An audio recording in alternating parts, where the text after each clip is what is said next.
북한이 지난 토요일 동해상으로 ICBM으로 추정되는 장거리 탄도미사일을 발사한 지 이틀 만인 오늘 아침 단거리 탄도미사일 도발을 재개했습니다. 올해 들어서만 세 번째 도발입니다. 토요일 발사한 ICBM이 정상 각도로 발사됐다면 미 본토를 타격할 수 있는 전략 핵무기입니다. 한미연합훈련이 3월에도 계속되는 만큼 북한의 도발은 계속 이어질 가능성이 높다라고 보여집니다.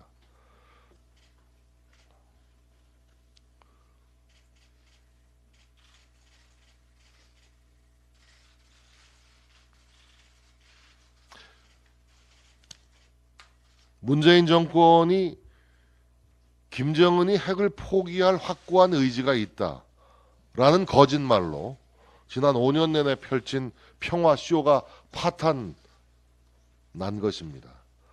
5년 내내 종전선언하자라고 외친 문재인 정권의 거짓과 위선이 완전히 드러나고 있습니다. 미국 랜드 연구소와 아산재단의 최신 분석에 따르면 북한이 보유한 핵무기 한 발이 서울이나 부산에 떨어지면 45만 명에서 63만 명이 사상할 것으로 지적하고 있습니다. 그런 핵무기를 북한은 지금 현재 67기에서 116기를 보유하고 있다라고 미국 랜드 연구소와 아산재단은 지적하고 있습니다. 이 시점에서 분명히 해두고 싶은 것이 있습니다. 북한의 무모한 무력 도발이 계속되면 될수록 대한민국의 자체 핵무장론도 더욱더 힘을 얻게 될 것이라는 점입니다.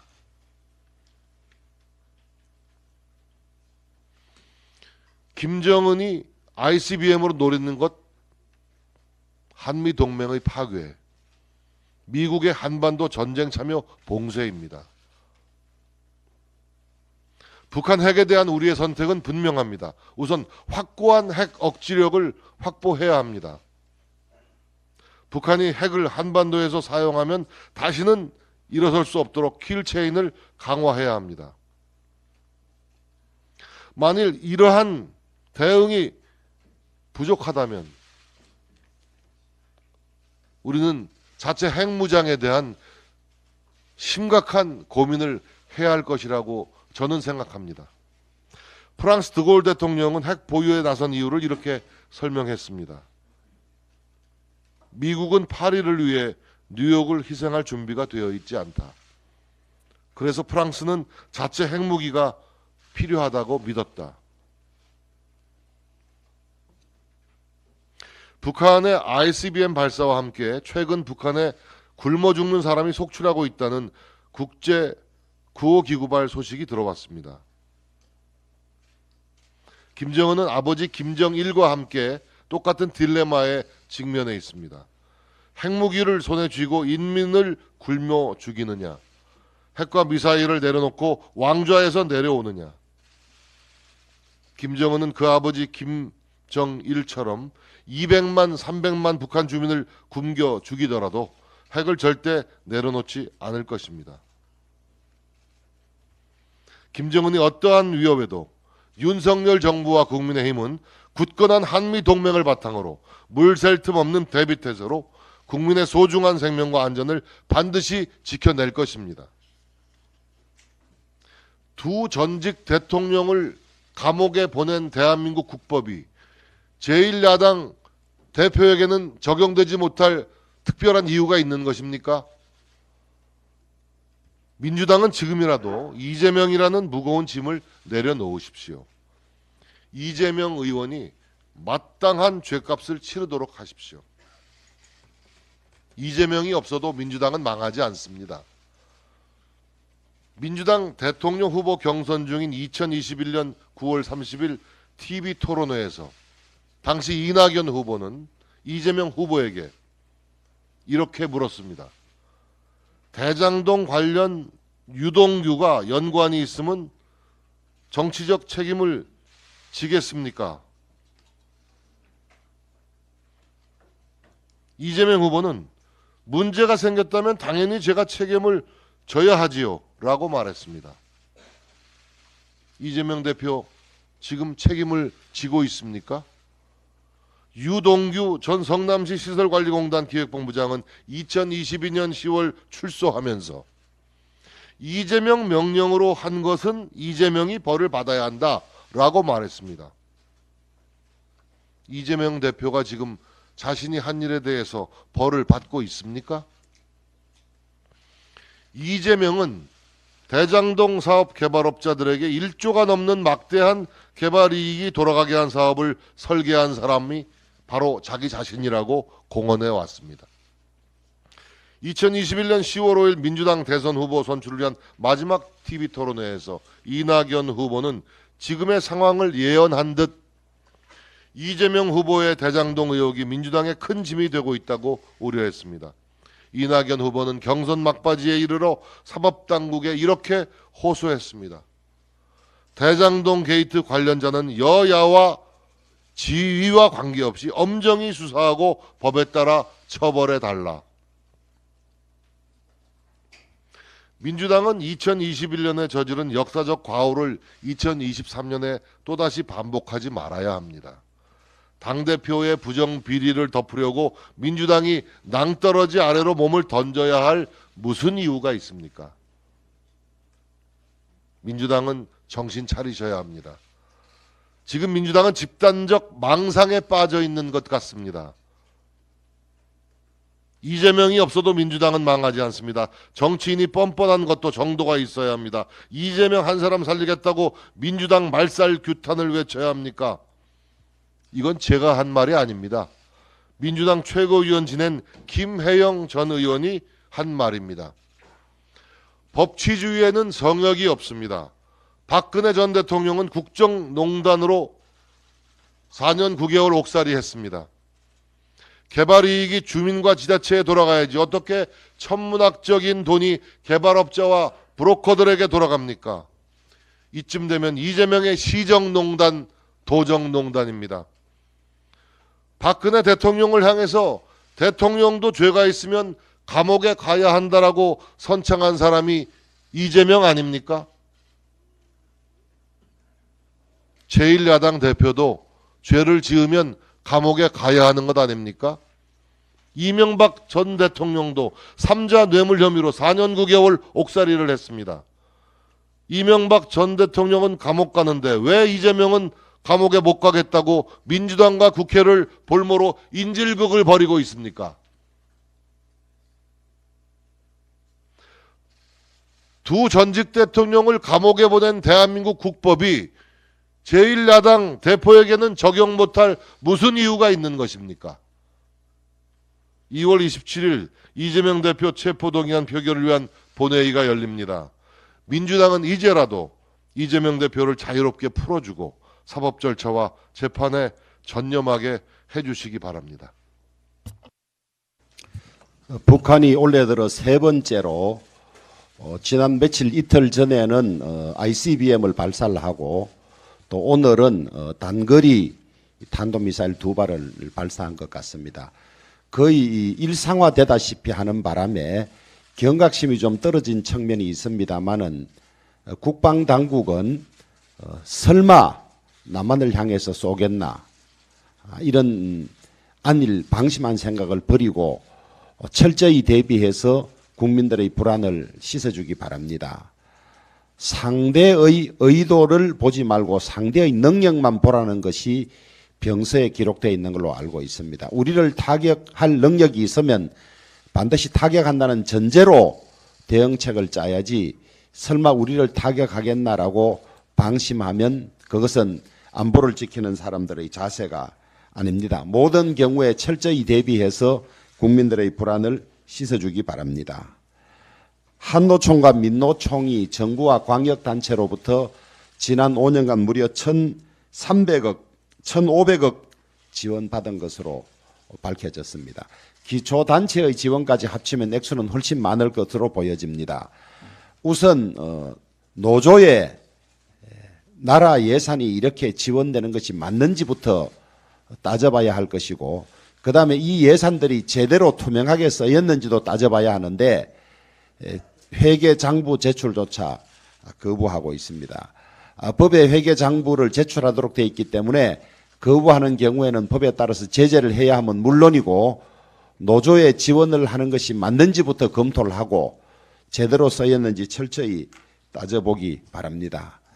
우리나라 노조는 근로조건 개선뿐만 아니라 주한미군 철수라든지 이런 노조 활동 범위를 벗어난 일도 할 뿐만 아니라 지난 정권에서 노조를 많이 도와주고 하는 바람에 마치 탈법이 만성화되어서 치외 법권 지역에 있는 것처럼 행동하고 있습니다. 이것을 방치하고는 제대로 된 기업이 만들어질 수가 없고 좋은 일자리가 생길 수가 없습니다. 이번 기회에 철저히 회계 투명성도 따져야 하고 지원의 당위성도 검토해야 할 것입니다. 윤석열 정부의 노동개혁 일환으로 추진되고 있는 회계장부 비치 증빙 자료 제출 요구에 대해서 대형노조 327곳 중 63%가 조직적으로 제출을 거부하고 있습니다. 민노총과 한국노총이 노조에 대해 공격이라며 자료 제출을 거부하라고 하달을 했고, 이에 따라 327곳 중 민노총 산하 75%, 한노총 산하 61%가 회계 자료 제출을 거부를 한 것입니다.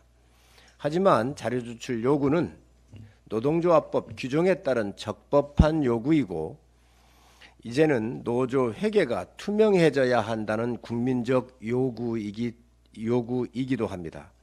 양대 노총이 17개 광역단체와 정부로부터 지원된 금액이 5년간 1,500억 원이 넘는다고 합니다. 매년 300억 원이 넘는 돈을 지원받은 것입니다. 국민의 세금을 지원받은 단체가 국민의 요구를 거부하면 되겠습니까?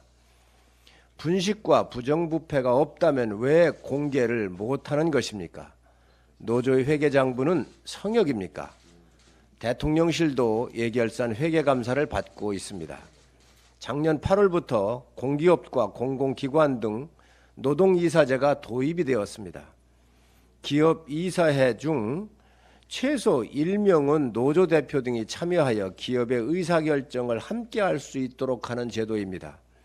노조 측은 노동이사제를 통해서 기업의 회계 투명성이나 건강한 기업 문화를 만들 수 있고 노동이사 권한을 다른 비상임 이사보다 강화하는 등 노동이사제를 더 강화해야 한다고 주장해 왔습니다. 노조의 이익은 목숨 걸고 관찰하면서 국민 세금 받아간 책임은 왜 거부를 하는 것입니까? 노조원들의 권익이 아니라 귀족 노조의 뒷주머니로 들어간 것 아닌지 국민들은 의심하고 있습니다. 노조는 도덕성이 제1덕목입니다. 국민 세금과 노조원들의 푼돈을 모아 힘없는 근로자들의 권익이 귀족 노조에 의해 가치와 자산이 훼손된다면 반드시 바로 세워야 할 일입니다. 이러니 정치 세력화된 기존 양대 노조를 거부하고 진정한 노조 문화 선진화의 근로환경 개선을 목표로 하는 MZ노조가 생겨난 것 아니겠습니까? MZ노조 출범을 거대 기득권에 대항하는 주변의 작은 움직임이라 무시해서는 안 될 것입니다. 불투명한 회계로 거리를 점령하고 주말에 휴식을 앗아가는 귀족 노조는 반드시 개혁을 해야 합니다. 노동의 가치와 권익 보호를 위해 윤석열 정부는 노동개혁을 반드시 이뤄내겠습니다. 지난 금요일 국회 본청 앞은 파란 물결로 가득했습니다. 더불어민주당의 국회의원들과 당원들이 만든 파란 물결은 국민을 향한 것이 아니었습니다. 상식적인 국민들은 상상하기도 힘든 엄청난 경제범죄 혐의를 받고 구속영장까지 청구된 이재명 대표를 지키기 위한 파란 물결이 버젓이 국회에서 넘실댔습니다. 이재명 대표는 지은 죄가 없다고 주장하고 있습니다.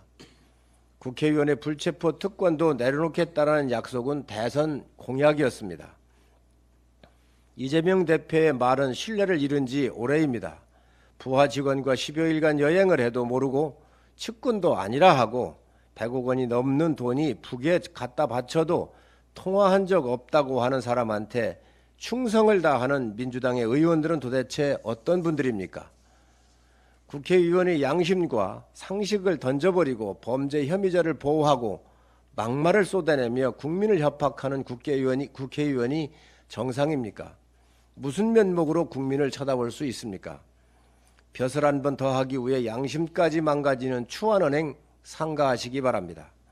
이재명 대표는 이미 드러난 사실만으로도 그 과호가 매우 중하다고 생각한다는 김혜영 전 의원의 피 끓는 애당심을 귀담아 들으시기 바랍니다. 범죄 혐의자 한 사람에게 쩔쩔매며 끌려가는 민주당은 망가져도 너무 망가졌습니다. 법치 파괴를 넘어 국민의 상식과 도덕적 기준까지 파괴하려 하고 있습니다. 지난 주말 이 대표를 지지하는 시민단체들이 노동계약 윤석열에게 분노의 주먹 날리기라는 명칭이 붙은 부스를 마련해 윤 대통령과 김 여사의 사진이 붙은 풍선 샌드백을 설치해 때리도록 했습니다. 또 대통령 부부를 활쏘기 관역으로 삼아 이미 고발당한 바 있는 자주 민주평화통일민족위원회 천막에서는 윤 대통령 부부와 한 장관 등의 사진 위에 퇴진 부적을 붙이는 프로그램을 운영을 했습니다. 행사 주최 측은 민주사회에서 대통령에 대해서도 충분히 가능한 수준의 풍자 퍼포먼스라고 본다라고 말을 했습니다. 그러나 아동들이 대통령 내외의